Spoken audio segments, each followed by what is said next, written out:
I always thought the worst conversations with my parents had already happened. The arguments about college, the guilt trips about moving out, the lectures about how family should come first, even when it meant I had to come last. But nothing prepared me for the night they sat me down at the kitchen table, folded their hands like lawyers, and told me I owed them $100,000. Started casually. My mom made tea. My dad cleared his throat in that way that meant he was about to say something he expected everyone to take very seriously. I was visiting for the weekend. Just a normal trip. Or at least I thought it was. My dad slid a folder across the table toward me. A literal folder. Cream-colored. Labeled with my name. Inside there were papers. Printed spreadsheets. Notes. Numbers highlighted in yellow. "We've been thinking," he said. "About what?" I asked, already feeling my stomach tighten. "About everything we've invested in you." The word hit me. Invested.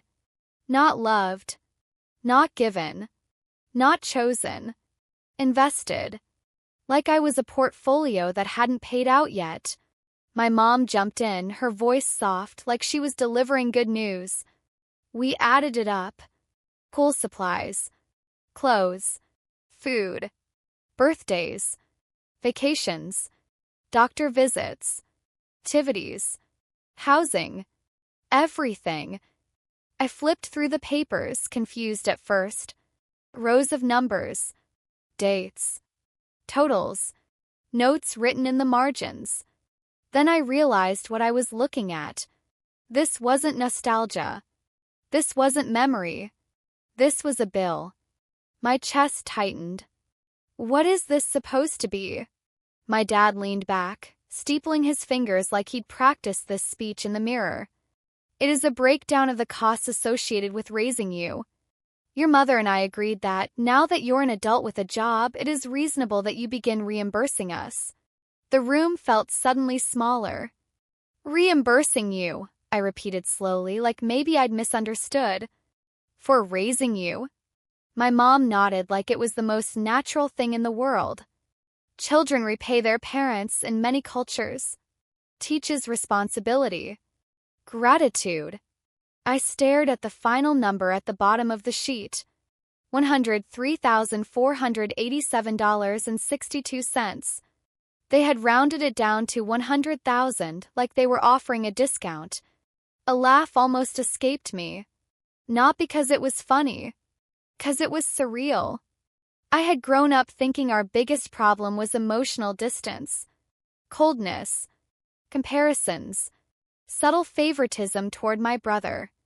But apparently, somewhere along the way, they'd been keeping receipts. Literally. My dad kept talking. We're not asking for it all at once. We've come up with a payment plan. Monthly. Interest-free. Very fair. Very fair. Those two words echoed in my head. Fair would have been love without ledger sheets. Support without strings. Parenting without invoices. I swallowed hard. You chose to have me, I said quietly. I didn't hire you. My mom's eyes narrowed just slightly. And you chose to benefit from everything we provided. We sacrificed. We went without. Now it's time for you to give back. I felt something crack, not loudly, not dramatically, just a silent shift. Like a door inside me that had always been propped open, slowly closing. This wasn't about gratitude. This wasn't about culture. This was about control. And for the first time in my life, I didn't automatically feel guilty. I felt awake. I sat there staring at the spreadsheet like it might suddenly rearrange itself into something less insane. Groceries from when I was 8. Field trip fees from middle school. A dentist appointment I barely remembered because I cried the whole time. Every year, every line, cataloged as if my existence had been an ongoing financial inconvenience they'd merely tolerated. My dad pointed to one column. Look here. That's your extracurriculars. Piano, sports, tutoring. You begged for those. I was a child, I said calmly. Children beg for things. Parents decide. He frowned. Exactly. And we decided to invest. That word again. I ran my finger down the list and stopped at a highlighted entry. This says Christmas, $1,200. Why is that here? My mom smiled like she was explaining something obvious to a slow student. Gifts cost money. You enjoyed them. That was part of raising you. So every memory, I said slowly, has a price tag. Everything does, my dad replied. That's adulthood. You should know that by now. But this didn't feel like adulthood. Felt like a trap that had been built brick by brick while I was busy trying to survive childhood. I remembered being told to be grateful, to never forget what they'd done for me. The subtle tone whenever I said no, the guilt when I asked for help. All of it made a new kind of sense now. They weren't just keeping score emotionally. They were keeping score literally. My mom reached across the table, resting her hand near mine without touching it. Sweetheart, think of it like this. You are simply contributing back to the family. By paying invoices for my childhood? Her smile thinned. Don't make it sound ugly. But it was ugly. And calling it anything else didn't make it prettier. My dad slid another page toward me. Here's the plan. If you pay $900 a month, you'll be finished in about 9 years. Earlier if you do bonuses. 9 years. 9 years of funneling my income not toward savings. Not toward security. Not toward building a life. But toward erasing a debt I never agreed to incur. I felt my pulse in my throat. What happens if I say no? Silence stretched across the table like a crack in glass. My dad's jaw tightened. My mom's eyes dropped to her tea. Then my dad spoke, voice low and deliberate. Then we'll know who you truly are. There it was. Not financial planning. Not cultural tradition. A test. A loyalty exam disguised as responsibility. I leaned back slowly, as if distance might help me think. And memories began sliding into place like puzzle pieces finally finding their edges. Constant reminders about how expensive kids were.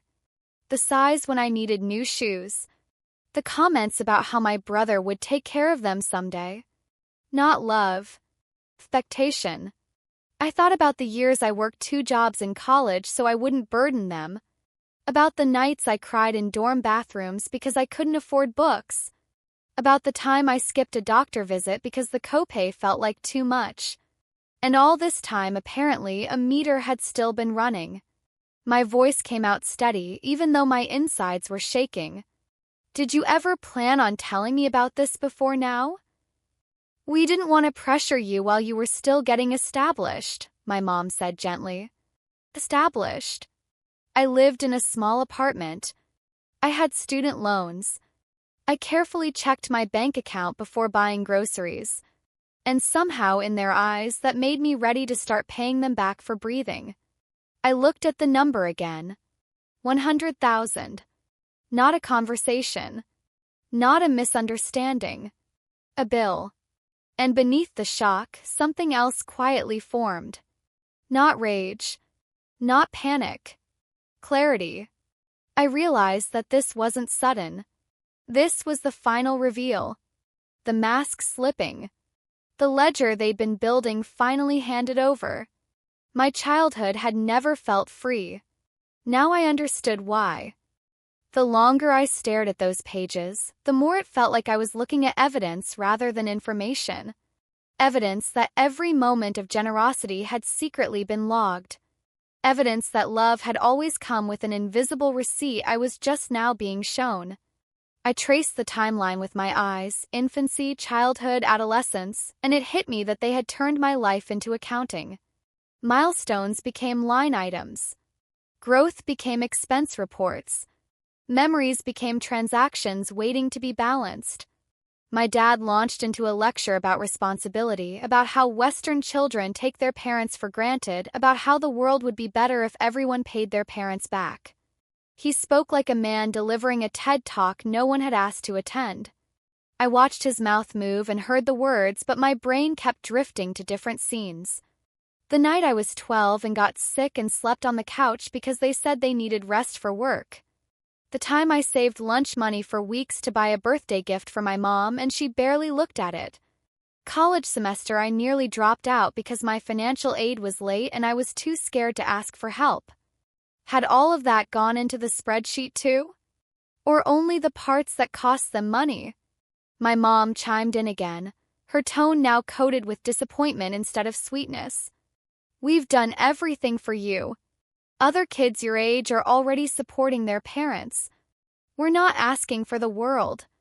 $100,000 isn't the world? I asked softly. It's symbolic, she said. Symbolic of what? That my existence had been a debt? That every meal, every ride, every winter coat had been part of a running tally I was expected to one day settle? My chest felt heavy, but my thoughts were becoming sharper. I realized something quietly horrifying. This wasn't new to them. They had rehearsed this, discussed it, calculated, printed, highlighted. This moment had been planned. My reaction, however, was not. I leaned forward. When you decided to have a child, what did you think parenting meant? My dad bristled. It means sacrifice. Sacrifice you now want refunded, I replied. His eyes hardened. Watch your tone. There it was. Not partnership. Not conversation. Hierarchy. I was not an adult at this table. I was still the child they believed owed them proof of loyalty. I took a breath. Did you make this spreadsheet for my brother too? Silence. My mom's jaw moved just slightly. My dad looked away. I asked again, slower. Does he owe you $100,000 as well? My dad cleared his throat. He helps in other ways. There it was. Other ways. The golden child clause. He visits more. He listens. He'll take us in when we're older, my mom added, as if that somehow justified the imbalance. So he pays with presents, I said quietly. And I pay with cash. They didn't deny it. Something settled in my stomach. A kind of cold understanding. I hadn't been raised. I had been managed. Guided toward usefulness. Evaluated like an asset that hadn't performed to projections. My dad tapped the papers. This is what families do. Everyone contributes. No, I said slowly. This is what businesses do. Families love. My mom sighed dramatically, as though I were being intentionally difficult. You're being emotional. This is practical. Practical would have been a conversation about expectations before a bill appeared. Practical would have been a discussion about boundaries and support, not a surprise debt. This wasn't practicality. It was manipulation disguised as math. A part of me, the old part, wanted to apologize for questioning them, to back down, to say I'd think about it, to avoid disappointing them.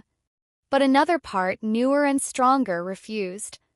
I thought about all the times I'd prioritized their comfort over my reality. All the times I'd swallowed confusion and forced gratitude because I didn't have the language to call something unfair. Now I did. I set the papers down gently and folded my hands. I appreciate everything you did to raise me. I truly do. But I will not be paying you for my childhood. The air in the room changed instantly. It grew dense. Charged. My dad's face flushed. My mom's lips pressed into a thin line. And for the first time in my life, instead of bracing for the explosion, I braced for the truth. My dad leaned back in his chair like I had just insulted the foundations of civilization. His eyes narrowed, not with confusion but with offense. Like I had broken an unspoken contract I didn't know I had signed. So that's it, he said slowly. After everything? Everything. The favorite word. The blanket term that covered both genuine effort and emotional neglect in the same breath. I'm not paying you, I repeated, calmer than I felt. Parents don't invoice their children. My mom let out a strained laugh that sounded like it hurt coming out. Sweetheart, don't be dramatic. No one is sending you an invoice. We're just asking you to show appreciation. Appreciation. Another word stretched so thin it was basically transparent. Appreciation that came in the form of 5 figures and interest. I have shown appreciation, I said. I visit. I help when I can. I don't ask for money. I've worked since high school. I've never been a burden. My dad's jaw tightened. You lived in our house, ate our food, slept under our roof. That costs money. We didn't complain. I blinked slowly. I was a child. He waved a dismissive hand. Children still cost. Someone pays. We paid. Now you give back. There it was. Not gratitude. Not mutual care. Transaction. A ledger with my name written in permanent ink. My mom leaned forward and softened her voice again, switching strategies. We're getting older, honey. We won't be around forever. This is about security. It's about you doing your part. Security. There's security. Purchased with my future. And what about my security? I asked. Silence again. A different kind this time. Not empty. Loaded. 'Cause the truth had floated into the room and hovered between us. They had never considered it. I thought about my rent, my student loans, emergency savings I was still struggling to build, the dreams I had quietly shelved because life had already been expensive enough without a surprise parental invoice. They weren't asking me to contribute. They were demanding that I regress, that I become once again a resource. My dad tapped the spreadsheet, each tap a warning. You wouldn't even be where you are without us. That sentence slid under my skin like ice. I know, I said softly. And somehow that means you think you own the result. His eyebrows shot up. My mom's eyes filled with offended tears. You're twisting everything, she whispered. No. For once, I wasn't twisting anything. I was untwisting it, straightening what had been warped, naming what had always been implied but never spoken.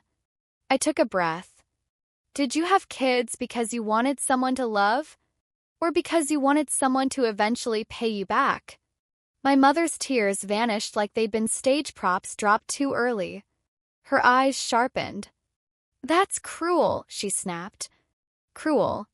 Funny how naming the truth could sound harsher than living inside it. My dad stood.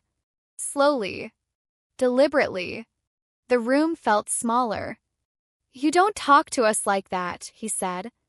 You're forgetting your place. My place. Not equal.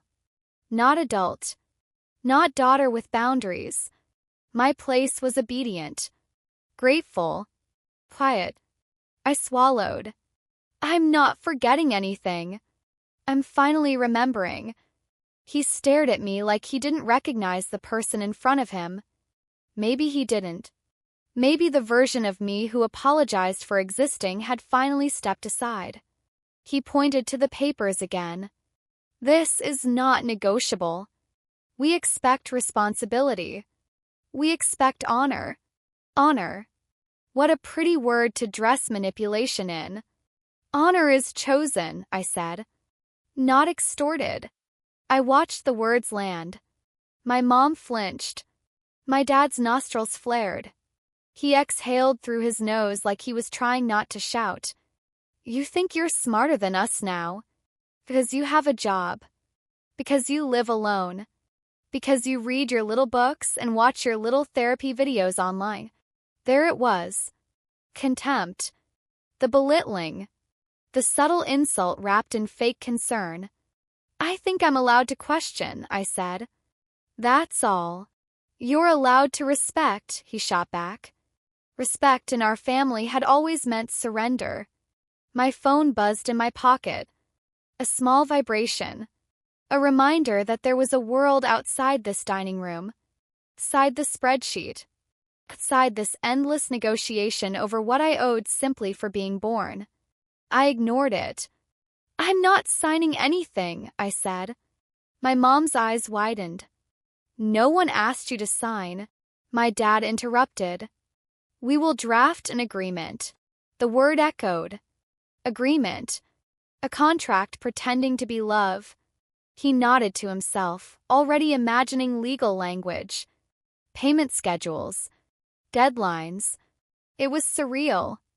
Like watching someone calmly build a cage they expected me to willingly decorate.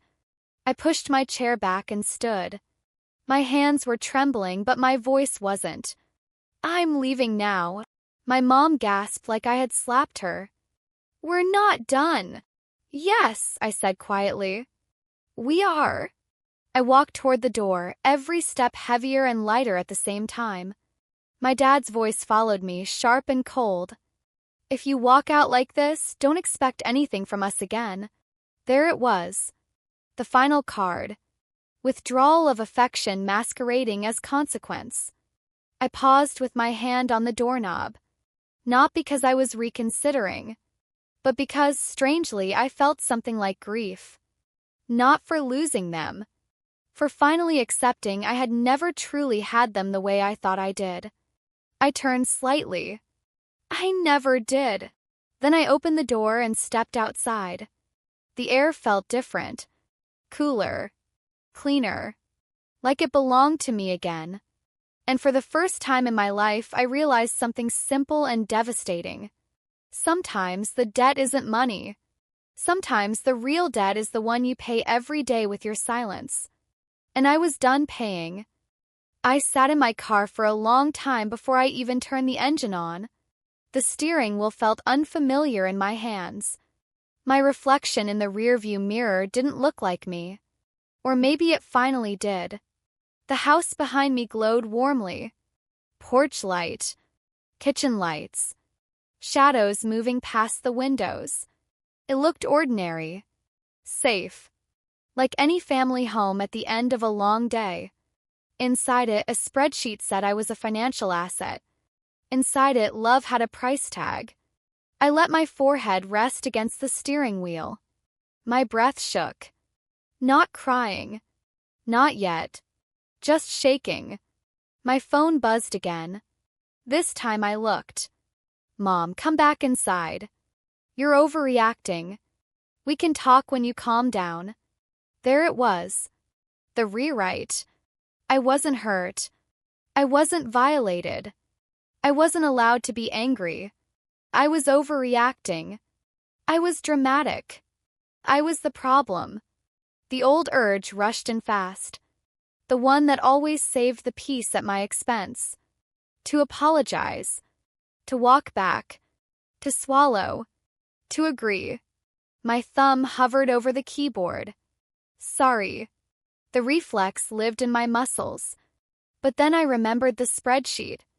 Columns. Cold numbers. The way my dad said agreement like he was ordering a printer to spit out a contract. And the word dissolved. I locked the screen, started the car, and pulled away. The further I drove, the lighter my chest felt, and the heavier something else grew. A realization. A slow-building anger that didn't explode. It burned. Quiet. Steady. All these years, I had thought love was exhausting because I wasn't doing it right. 'Cause I was too sensitive. Too needy. Too ungrateful. But maybe love wasn't supposed to cost this much. Maybe it wasn't supposed to feel like debt. I got home and tossed my keys on the counter. My apartment felt small, imperfect, ordinary. A mismatched couch. A thrift store table. Dishes drying by the sink.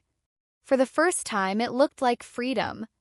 I collapsed onto the couch and let the tears finally come. Not loud.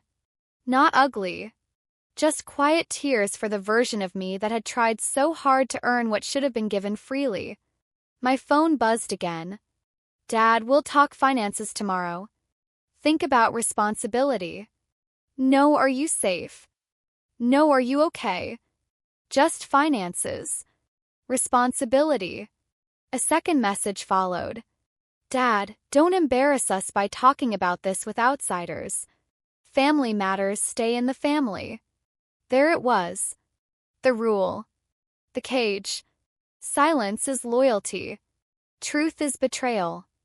I wiped my face and stared at those words.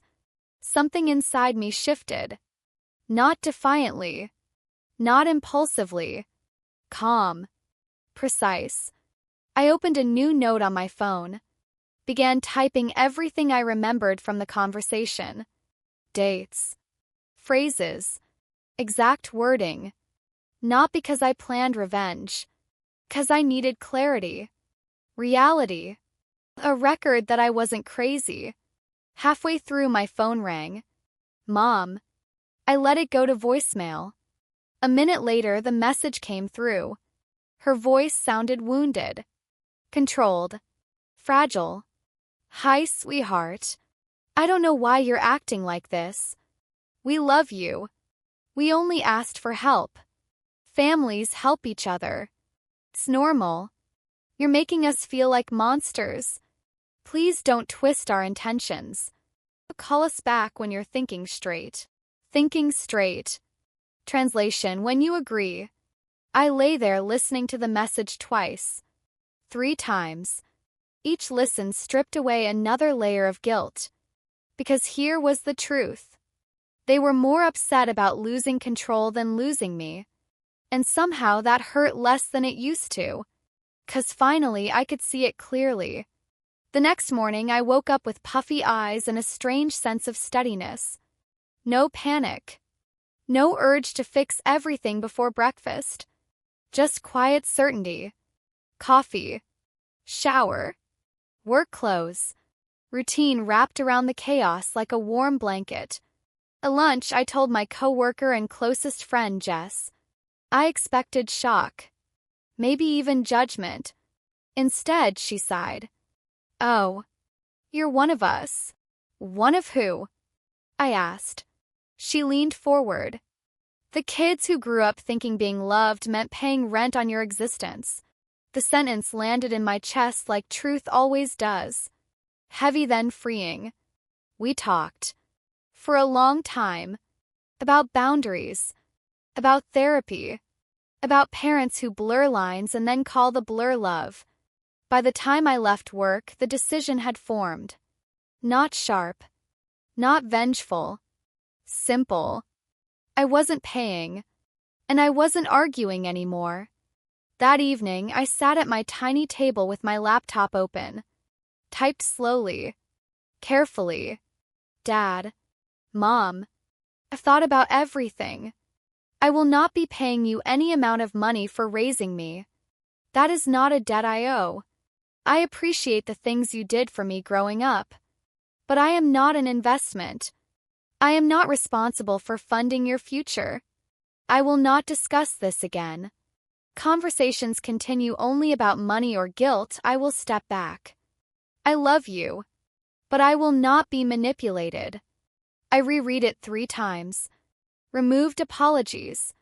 Removed explanations that begged for approval. Left only truth and boundary. Then I sent it. The moment after clicking send felt like standing at the edge of a cliff, but realizing the ground beneath me wasn't crumbling. It was solid. Minutes later, the replies started coming in like thunder. Calls, long texts, paragraphs filled with anger, disbelief, disappointment, guilt. But for the first time, the storm didn't sweep me away. 'Cause underneath all of it, I could finally hear something else. My own voice. And it didn't sound small anymore. The first text came from my mom. Faster than I expected. Faster than breath. Wow. I never thought you would speak to us like this. It didn't say she was hurt. Didn't say she was confused. only shocked that I stopped playing my role. Before I could answer, another message dropped in. For everything we did for you. There it was. The receipt book. The invisible ledger. I could almost hear the rustle of pages flipping. Braces. Pool lunches. Gas money. Birthday cakes. Every memory itemized. Tallied. Weaponized. I set the phone down on the table. My hands didn't shake this time. My heart did not race. I just felt tired. A deep tired. The kind that settles into your bones when you've carried too much for too long. Dad's reply arrived next. Longer. Colder. You're sounding ungrateful. You owe your existence to us. We sacrificed years. Now it's your turn. That's how family works. I read it twice. Slowly. Existence. They believed they owned it. Owned me. I typed a response. Deleted it. Typed again. Deleted again. Not because I was afraid. 'Cause I realized something important. I didn't have to explain myself anymore. Explanations were invitations. And invitations were doors they always walked through with blame. So I did nothing. The silence made them panic. Phone ringing. Once. Twice. 4 times in a row. Then back-to-back voicemails. I put the phone face down. Let it buzz like an insect. I made dinner. Stirred pasta. Washed a pan. The world didn't end. No lightning strike. No collapse. Just the quiet sound of boiling water and my own breathing. When I finally checked the voicemail, my mom's voice sounded different. Not wounded. Not apologetic. Tight. Carefully controlled. Sweetheart, listen. You're saying things you can't take back. Parents deserve respect. We didn't raise you to talk this way. If people hear what you're saying, they'll think you're turning against us. That reflects badly on the family. Call me back. Respect. Not kindness. Not honesty. Respect. Meaning obedience. Silence. Compliance. I sat back on the couch and really looked at the pattern. Every time I said how I felt, they talked about how they looked. Every time I set a boundary, they called it betrayal. Every time I tried to start a conversation, they made it about control. For the first time, the roles became painfully clear. They weren't parents having a disagreement with their daughter. They were landlords arguing with a tenant who refused to pay an invented bill. The next day at work, I expected the emotional hangover. The heaviness. The shame. But instead, I felt something new. Lightness. Not joy. Just space. For once, my brain wasn't narrating ways I could fix things. It wasn't rehearsing apologies in advance. It wasn't building arguments I'd never win. It was quiet. At lunch, I took a walk around the block. The sky looked bigger. The air sharper. Like someone had turned the world's focus knob. Halfway through my walk, another message arrived. This time from an unknown number. A screenshot. My mom had texted my aunt. The caption above it read, "Pray for her. She's lost her way." Below in the thread, my aunt had replied, "Kids today forget who fed them." My stomach twisted for half a second. Then loosened. 'Cause I recognized the old trick. Make me look unstable. Make them look holy. Turn my boundary into a crisis. Collect sympathy instead of accountability. I didn't respond. That night I called Jess again. Sat cross-legged on my bed while she listened. "So they're triangulating," she said. "Triangulating?" "Yeah. Instead of talking to you directly, they gather allies. Witnesses. People to validate them. It's about pressure. If they can't guilt you alone, they'll recruit help." I thought of my childhood. Family dinners where I became the punchline. Holidays where every aunt and uncle had an opinion about my attitude. Times I'd left the table feeling like a courtroom defendant who had just lost a trial she didn't know she was in. Suddenly made sense. All of it. Is it bad, I asked quietly, that I don't feel guilty anymore?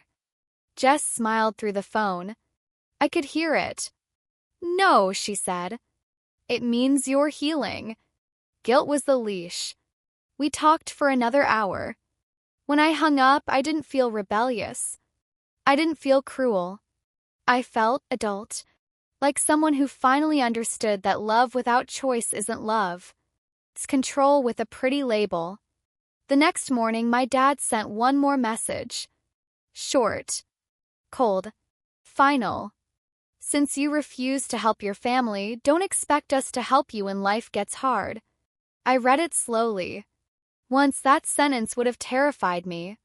It would have turned my spine to water. I would have scrambled to repair the bridge before it burned. But now I saw the truth hidden underneath it. Help wasn't help. It was leverage. And leverage always comes with a bill. So I closed the thread. Muted notifications. Not blocked. Not cut off. Just quiet. Boundaries don't need fireworks.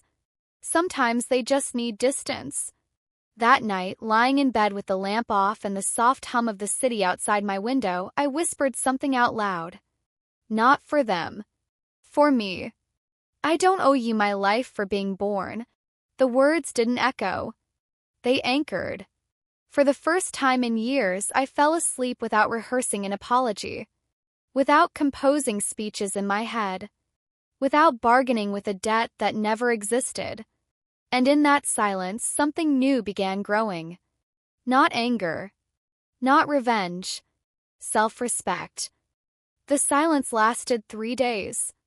No calls. No texts. No guilt trips disguised as concern. Felt unreal. Like somebody had unplugged a machine that had hummed in the background my entire life. For the first time, I could hear my own thoughts without theirs echoing inside them. On the 4th day, my mom finally broke the quiet. Not with an apology. Not with curiosity. With logistics. We're having dinner Sunday. Family only. Be here at 6. Not would you like to come. Not can we talk. Command. A summons. A reminder that in her mind nothing had changed. Boundaries were temporary storms. I was expected to calm down, show up, and reset the program. I stared at the message for a long moment. My chest tightened, then loosened again. I typed back 2 words. I can't. Seconds later, the typing bubble appeared. Disappeared. Reappeared. Can't or won't. There it was. Challenge. The trap. One answer sounded weak. The other sounded rebellious. Both were designed to make me explain myself. Defend. Justify. I put the phone down and went to wash the dishes instead. The hot water on my hands felt steadier than the tug of war in my head. When I came back, another message waited. You're being influenced. Someone is poisoning you against your own family. I almost laughed. Because of course it couldn't just be me. My thoughts. My experiences. No. There had to be a villain. A puppet master. Anything but accountability. I didn't reply. Sunday came anyway. 6 o'clock rolled around. I imagined the table. The plates. The chairs. The side glances. Conversation that would have unfolded if I had gone. We're disappointed in you. You're ungrateful. You owe us. Family helps. Family sacrifices. I pictured myself shrinking. Explaining. Apologizing to restore the peace. Instead, I stayed home. Heated leftover soup. Sat cross-legged on the floor with a blanket wrapped around my shoulders and a candle burning on the coffee table. Quiet wasn't lonely. It was honest. Around 7:30, the phone rang. Dad. I let it go to voicemail. A minute later, I pressed play. His voice was low. controlled. The tone he used when he wanted to sound reasonable while still twisting the knife. We waited. Everyone was here. You embarrassed your mother. You embarrassed us. We told people you weren't feeling well. I hope you're happy. The implication landed soft and sharp at the same time. Your choices are measured in shame. He continued. This behavior isn't normal. Talking back. Refusing. Setting these boundaries. You're acting like we're enemies. We gave you everything. The least you could do is repay your parents when they're older. That's not manipulation. That's culture. That's respect. There it was again. Respect as currency. Care as obligation.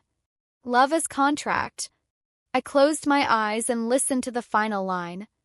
If you keep this up, don't be surprised if we reconsider what role we play in your life moving forward. A threat wrapped in disappointment. The old me would have panicked. Rushed to prove I was still worthy of their presence. Sent a long apologetic text trying to soothe the waters. But this time something inside me steadied instead of cracking. Because if the only way they stayed in my life was through fear, guilt, and debt, maybe what I was losing wasn't love at all. The next week I went to therapy. Sat across from Dr. Lee and told her everything. The dinner. The voicemail. The sudden silence fractured by commands. She listened quietly, hands folded, head slightly tilted. When I finished, she asked a simple question. What would it mean if your parents never changed? The room felt heavier. My throat tightened.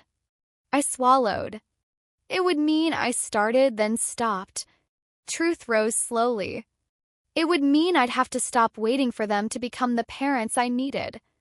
She nodded gently. And then I'd have to decide what kind of relationship I can live with. Without begging. Without auditioning for love. My eyes stung. Not with grief this time. With clarity. I walked out of that session lighter. Not because anything outside had changed, but because I'd stopped trying to rewrite the story into something prettier. That weekend, they tried again. Mom, can you come over Tuesday? We'll make dinner. No money talk. Promise. Promise felt like bait. But the word no came softer now. I can do coffee in public. 1 hour. Her reply came fast. Why public? Why 1 hour? Why all these rules?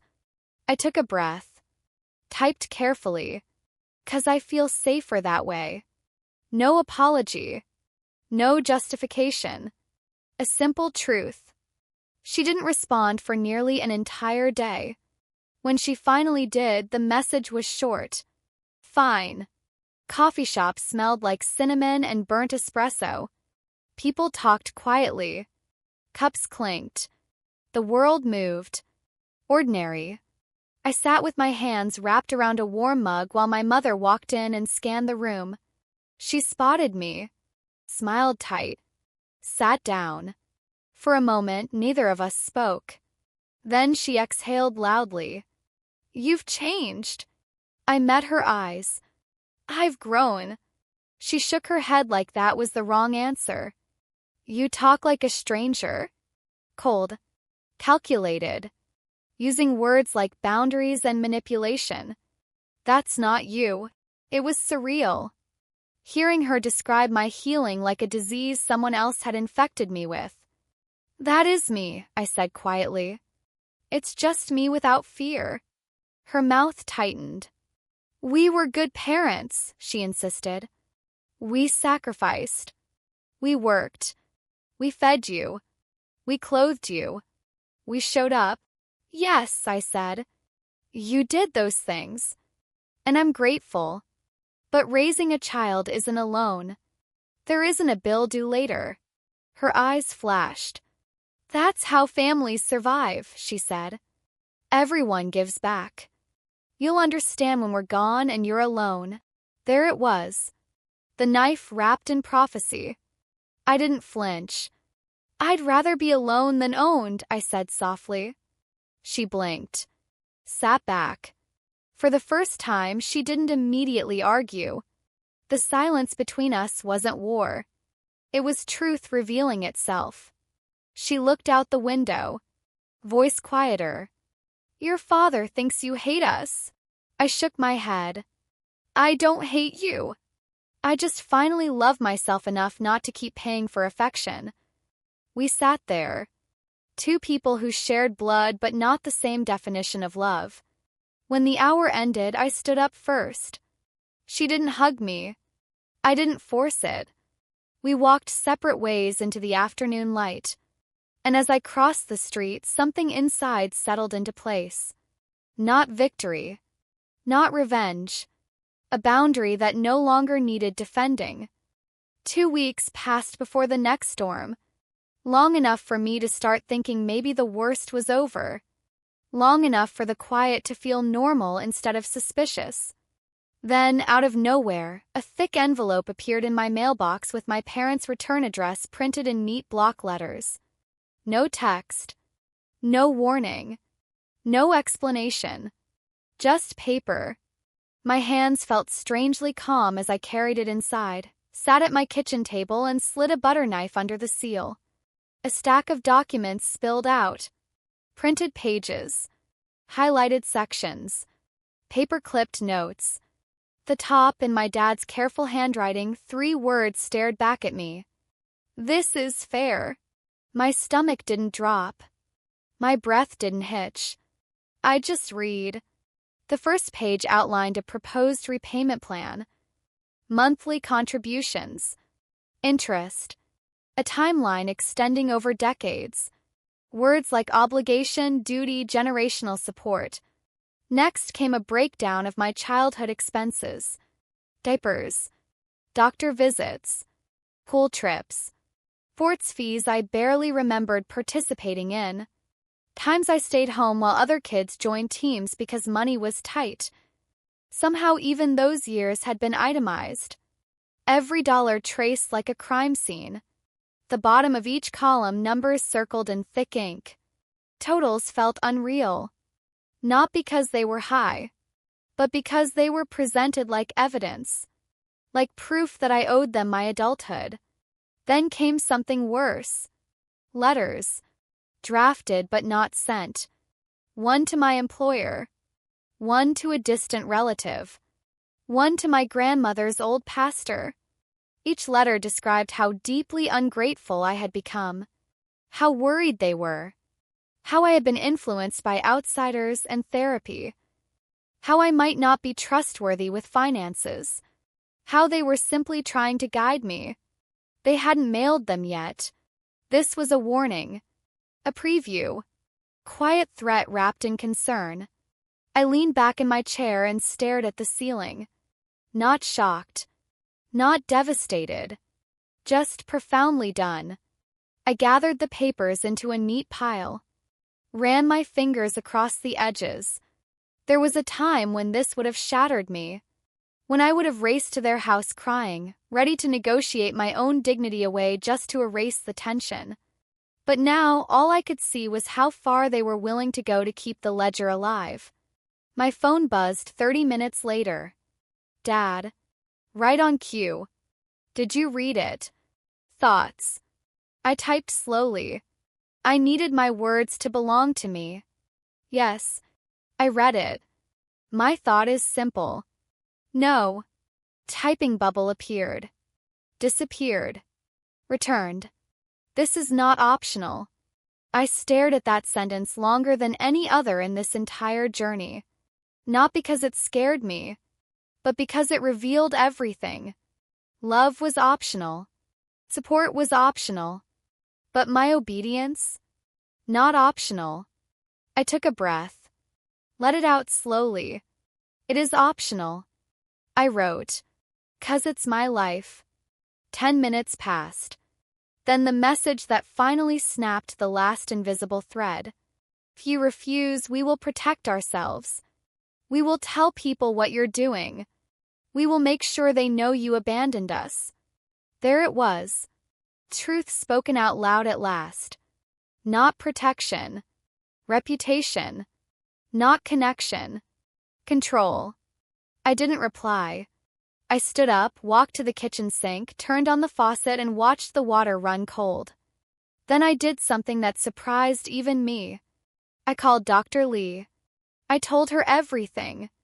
The envelope. The letters. The threat. She listened silently. When I finished, she asked softly, "What would you do right now if you trusted yourself completely?" The answer rose instantly. I would stop asking them to understand, I said, and I would start acting like they won't. She nodded. That doesn't mean cruelty, she said gently. It means clarity. That night, I sat at my laptop and wrote an email. Not long. Not emotional. Clear. Mom. Dad. I received your documents. I will not participate in any repayment plan.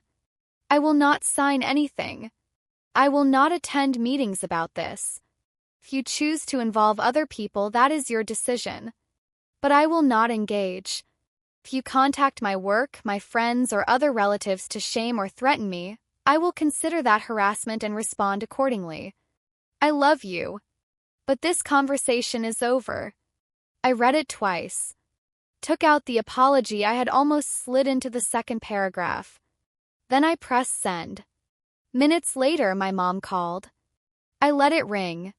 She texted, "Please, don't do this.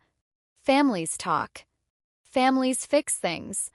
I closed my eyes and typed back, "We can talk about life.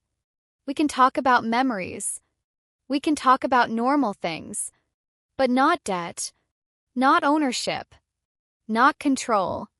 Her reply came back almost instantly. Then what is left? I stared at those words, feeling something inside me settle with heartbreaking clarity. Love. I wrote. You want it. For the first time, instead of arguing, she didn't reply. The following weekend, my cousin had a birthday party. Kids. Balloons. Cake.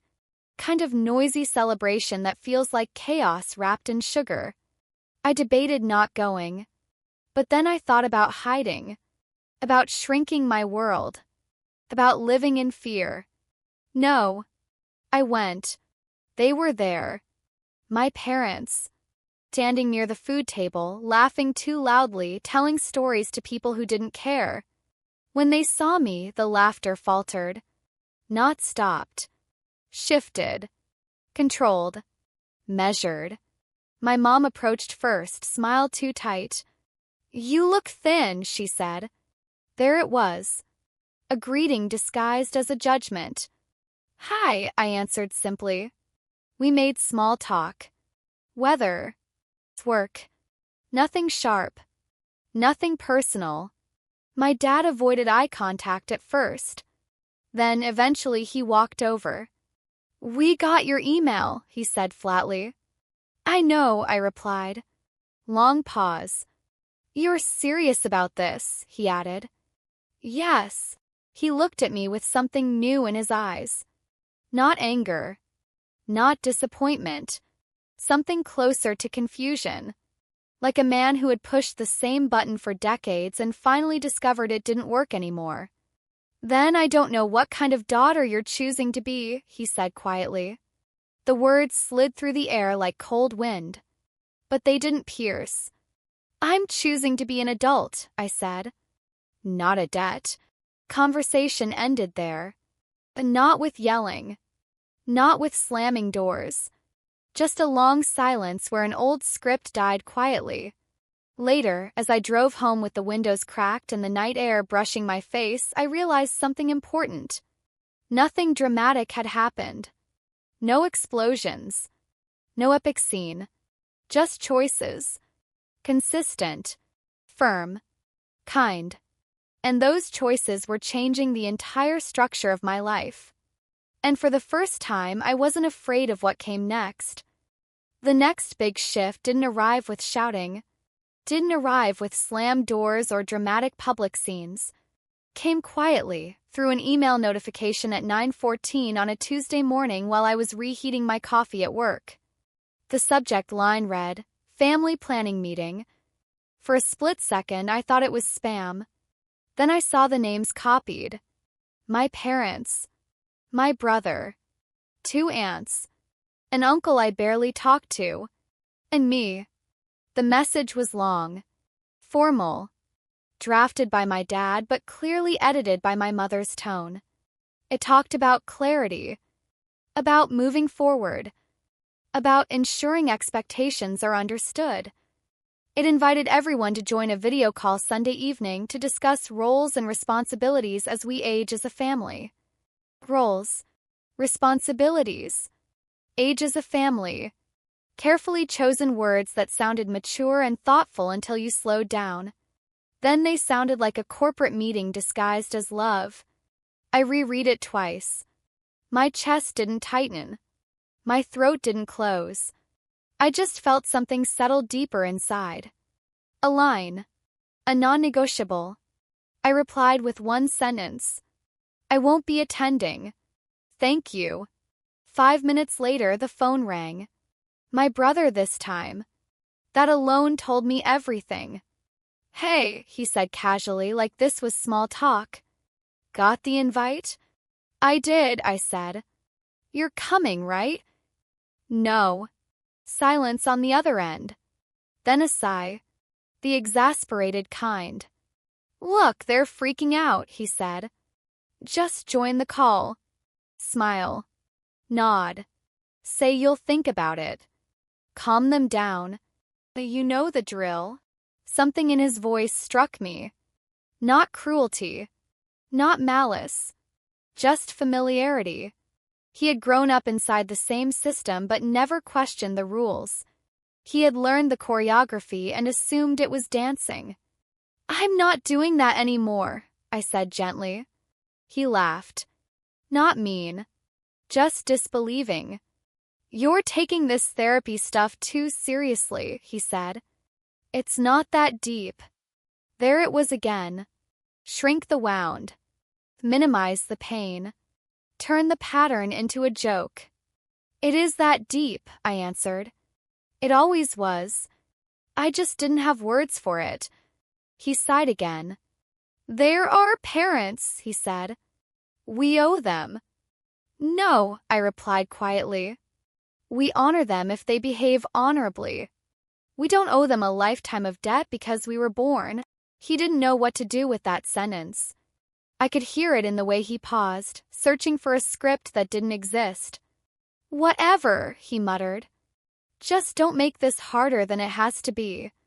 He hung up before I could answer. Sunday evening arrived anyway. I didn't log in. I made dinner instead. Chopped vegetables slowly. Boiled pasta. Played music softly in the background. Halfway through cooking, my phone lit up with notifications. A flurry of messages. Screenshots. Long paragraphs. I ignored them until after I finished eating. Then I sat down and read everything. My aunts were concerned. My uncle thought I was being influenced. My parents said they were heartbroken but resilient. And in the middle of it all, subtle lines appeared. The lines meant to shape the story before it reached me. We tried. We invited her. She refused. We don't know what else to do. That evening, I wrote something just for myself. A truth I needed to see in black and white. I am not refusing help. I am refusing ownership. I am not abandoning. I am choosing distance from manipulation. I am not cruel. I am clear. I slipped the note into my journal like a map for days when doubt returned. The following week, the financial consequence arrived. My parents removed me from the emergency contact list at their doctor. They sent a short message afterward. Since you don't want responsibility, we respect that. For years, that sentence would have shattered me. I would have read abandonment into it. Punishment. Rejection. This time, I saw what it really meant. They were testing to see if fear would pull me back. It didn't. Then, almost as if life itself wanted to test the new boundaries, something real happened. My dad had a minor health scare. Not huge. Not life-threatening. A brief hospital stay. In the past, I would have left work early, driven across town, sat in waiting rooms for hours, absorbing every sigh and glare, desperate to prove my loyalty. This time, I texted, "I'm thinking of you. Keep me updated. Let me know what the doctors say." My mom replied with ice, "If you cared, you'd be here." I typed and deleted. Typed and deleted. Then settled on the only truth I could live with. I care. I'm not abandoning my life to prove it. The guilt tried to creep in like fog. The old voice whispered, "You're selfish. You're cold. You're wrong." But then another voice, quieter, steadier, answered, "You're allowed to have a life. Caring isn't submission." When I finally visited 2 days later, my dad was already discharged, sitting in his recliner, remote in hand, newspaper folded neatly on the table. He looked fine. Annoyed, but fine. My mom barely spoke. My dad glanced at me and said, "Good to see you could find time." The sting hit, but softer than before. "Good to see you're okay," I replied.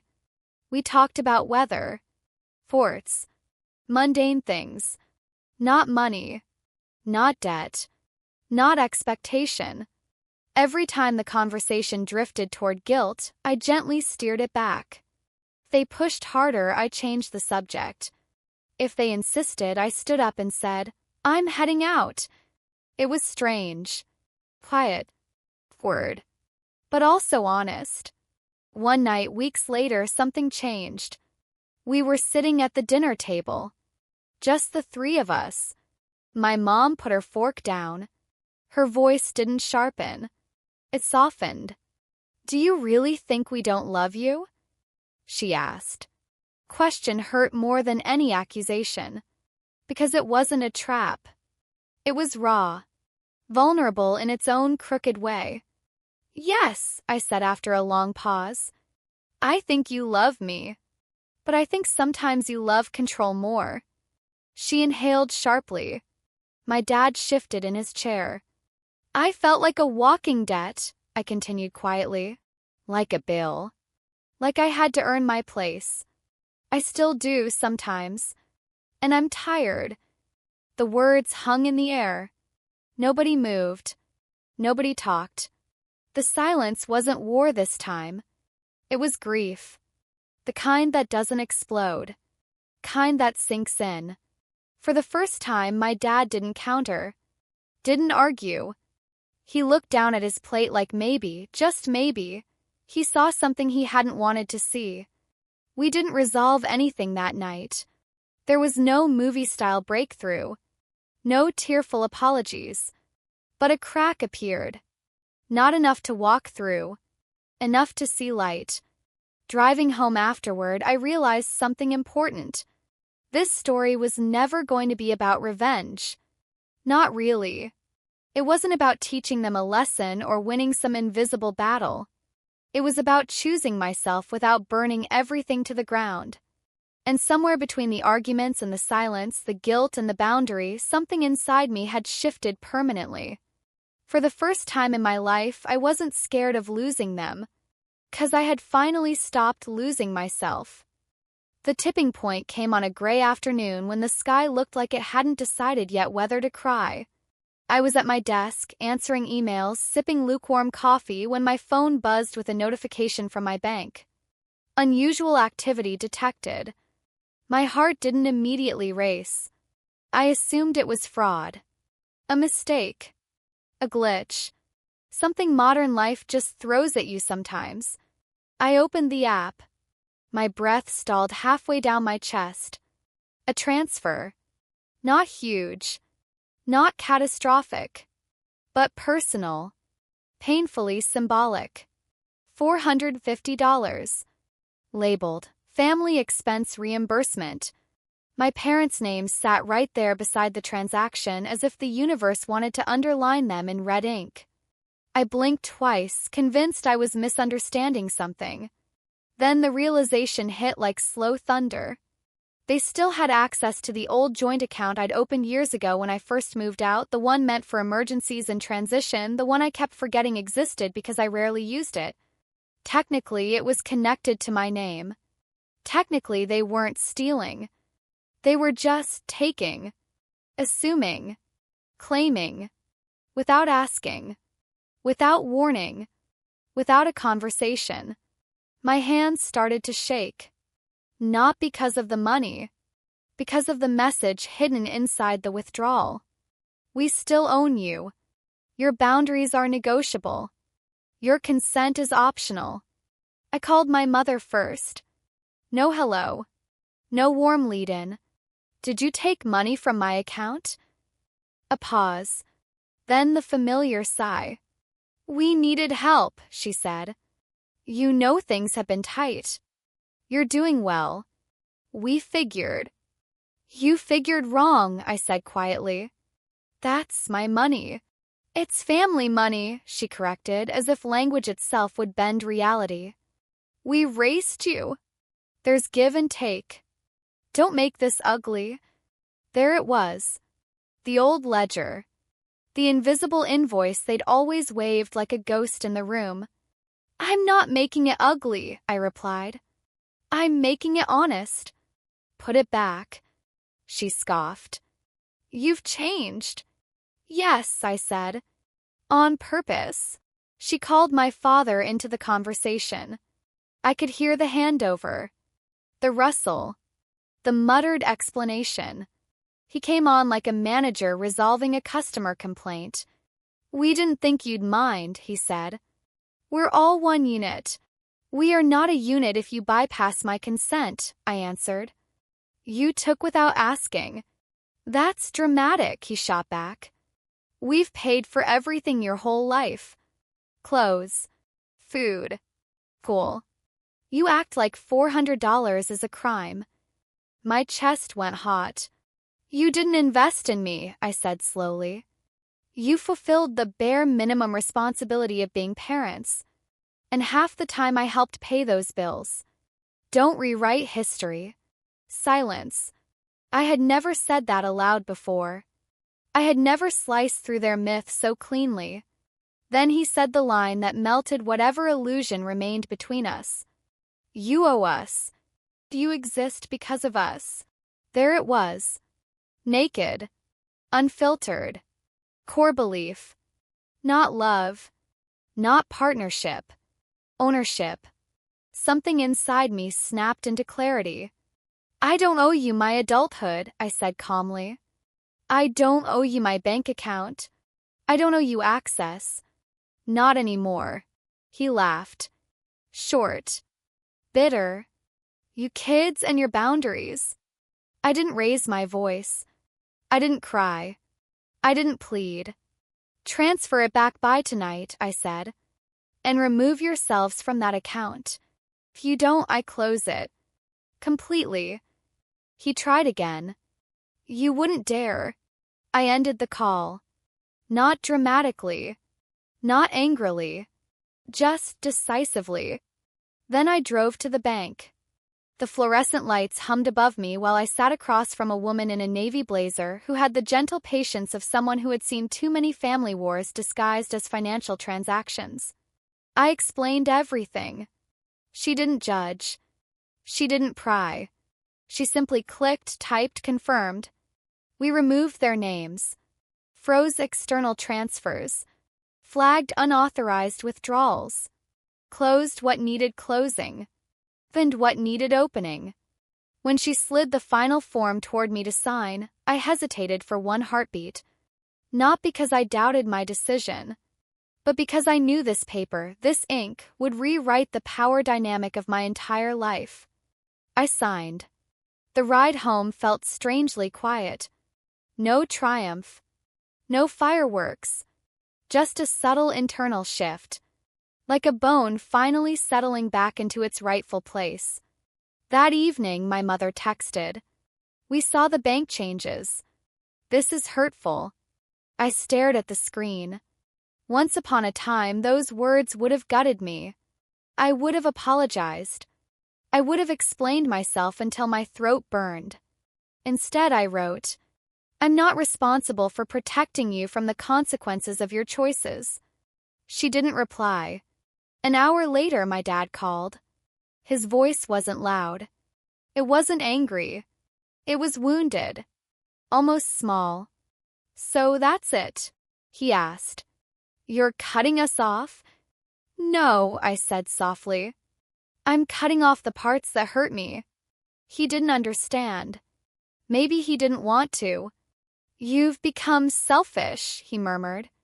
The words slid over me like water over stone. "I've become balanced," I answered. "There's a difference." We sat in silence for several long seconds. "Someday," he said, "you'll have children. Then you'll understand." "Maybe," I replied. "And I hope when that day comes, I never make them believe they owe me their lives." The line crackled with unspoken things. Regret. Confusion. Old habits screaming while new truth stood its ground. We ended the call without resolution. Without closure. But that night, for the first time in years, I slept deeply. Not because everything was okay, but because I wasn't betraying myself anymore. Days passed. The house fell quieter. Fewer texts. Fewer guilt messages. The storm receded into a steady, strange calm. Then, one Sunday, my brother showed up at my place unannounced. He leaned against the doorframe, hands in his pockets, eyes restless. "They're scared," he said without preamble. "They think they're losing you." "I'm not leaving," I said. "I'm just not sacrificing." He shrugged. "They don't know the difference." We sat at my kitchen table. He spun a spoon between his fingers. "They told me about the money," he said. "About the bank." He didn't sound judgmental. Just curious. "I would have done the same," he admitted finally. "But don't tell them I said that." Quiet laugh escaped me. He smirked. For a second, we were just siblings again, complicated, bruised, but still tethered. He cleared his throat. "They asked me to talk to you," he confessed. "To convince you to be reasonable." "And?" I asked. "And I told them they should probably try being reasonable first," he said. Didn't go over great. Something softened in my chest. Maybe this wasn't just my story. Maybe he was waking up too, in his own pace, in his own way. Before he left, he paused at the door. "You look lighter," he said. "Like you finally stopped carrying something nobody asked you to carry but somehow expected you to." "I did," I said. "I dropped their expectations. I kept my heart." "That's it." He nodded slowly. "Good," he said. "Keep it dropped."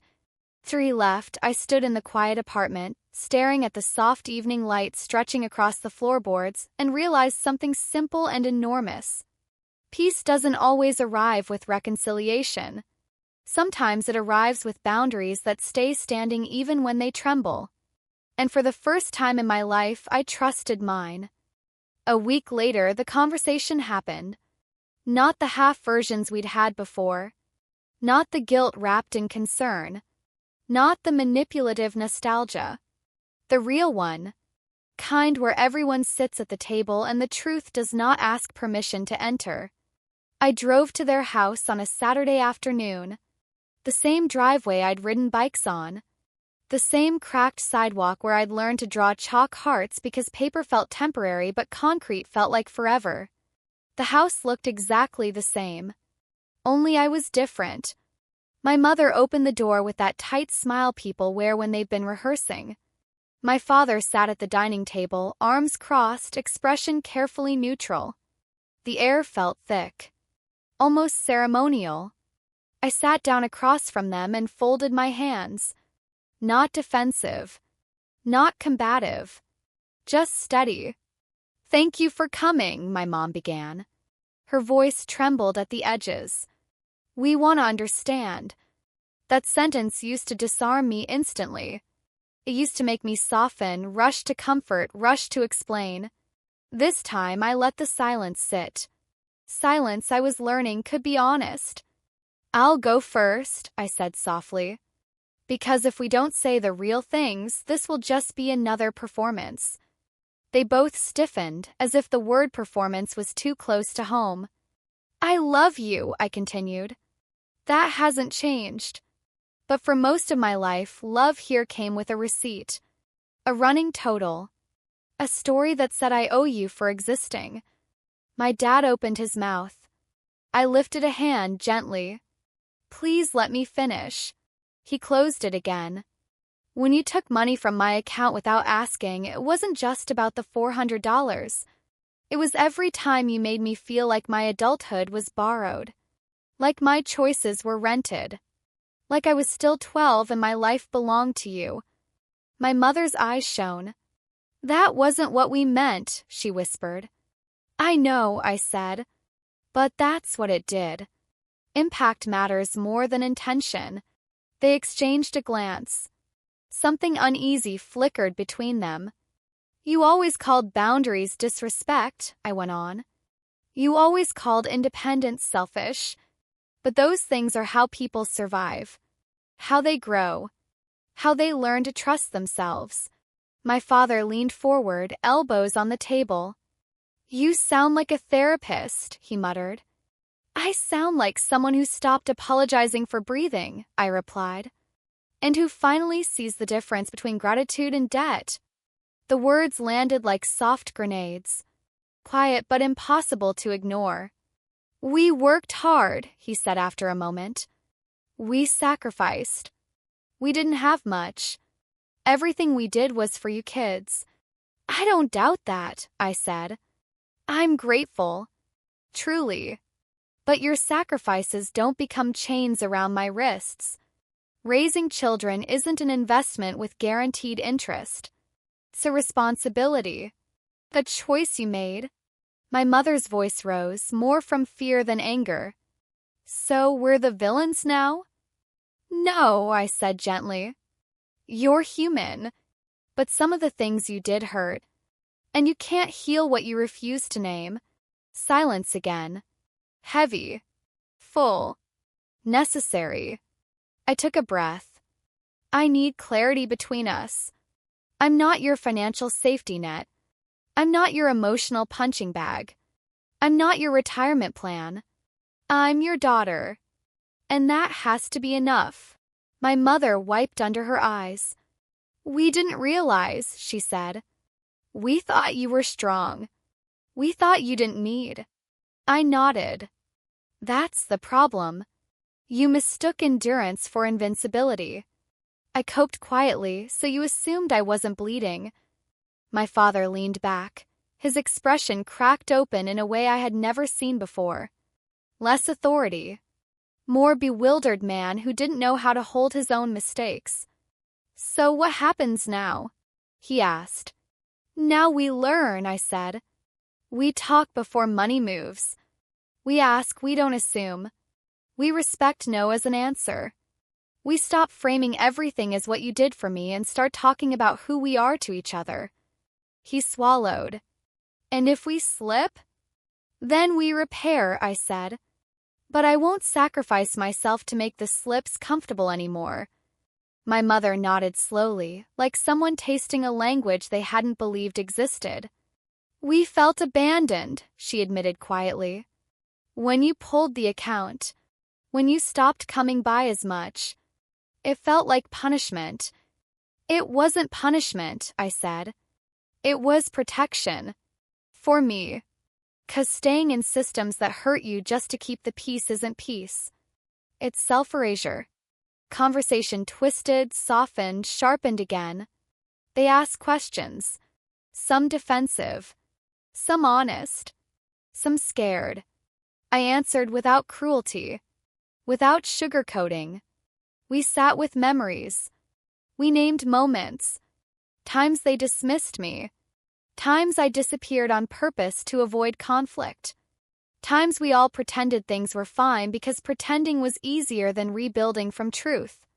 By the time the light outside shifted orange and long shadows stretched across the floor, something subtle had shifted between us. Not fixed. Not magically rewritten. But real. Raw. A foundation finally cleared of debris. Before I left, my father stood awkwardly, as if unsure whether he had permission to hug me. I stepped forward first. His shoulders sagged with relief. My mother joined, arms trembling. "I'm afraid," she whispered against my shoulder, "of losing you." "You almost lost me," I said softly. "Not because of distance. Because I was disappearing inside myself to keep you comfortable." She pulled back, eyes shining. "We'll try," she said. "We won't be perfect. But we'll try." "That's all I wanted," I replied. Trying. Not entitlement. Not ownership. Just trying. I walked out into the evening air, the sky streaked with pink like someone had brushed tenderness across it. For the first time, leaving didn't feel like escape. Felt like returning to myself. Driving home, I realized how complicated growth really is. People talk about healing like it's this glowing, triumphant montage. But sometimes it's just sitting at an old table, saying words you were never allowed to say, and surviving the silence that follows. Sometimes it's watching your parents shrink from myth into people and deciding to love them anyway, differently but honestly. That night, I sat on my couch, lights low, tea steaming gently in my hands. My phone buzzed. A message from my mom. "We love you." No receipts attached. I smiled. Small. Careful. Hopeful. Not naive. Not blind. But hopeful. 'Cause boundaries didn't destroy us. They were the first thing that gave us a chance. And for once, I didn't feel like a bad daughter. I felt like a whole person practicing love with a spine. A few months went by. Not dramatic months. Not movie months. Just life. Slow mornings. Work emails. Groceries. Quiet therapy sessions where I learned that grief doesn't only come when people die. It also comes when fantasies die. The fantasy of the parents I wished I had. The fantasy of the childhood I told myself I'd had. The fantasy that if I just worked harder, behaved better, achieved more, they would finally see me. Grief came like waves. Some small. Some tall enough to knock the air out of my lungs. But after every wave, I stood up faster. Stronger. Clearer. My parents started doing something I never expected. They asked. They didn't assume. "Is this okay? Do you have the bandwidth? Can we talk about this when you're ready?" Those words felt foreign at first, like shoes that didn't quite fit. But slowly they softened. My mother called to tell me when she was sad instead of guilting me into visits. My father apologized when he snapped instead of pretending it hadn't happened. None of it was perfect. But it was honest. And honesty, it turned out, was more healing than fairness ever had been. I also changed. I stopped rehearsing arguments in my head before phone calls. I stopped shrinking to make conversations easier. I stopped chasing approval like a paycheck that never cleared. I said no sometimes. And I didn't write essays to explain the no. Just no. Period. Face. Breathe. One afternoon, I visited them. Not out of obligation. Out of choice. Kitchen smelled like garlic and tomatoes. My mother hummed while stirring a pot. My father sat at the table, fixing an old clock that had never actually kept time. It was strangely peaceful. The dinner, my dad cleared his throat. Kind of throat clear that announces something heavy.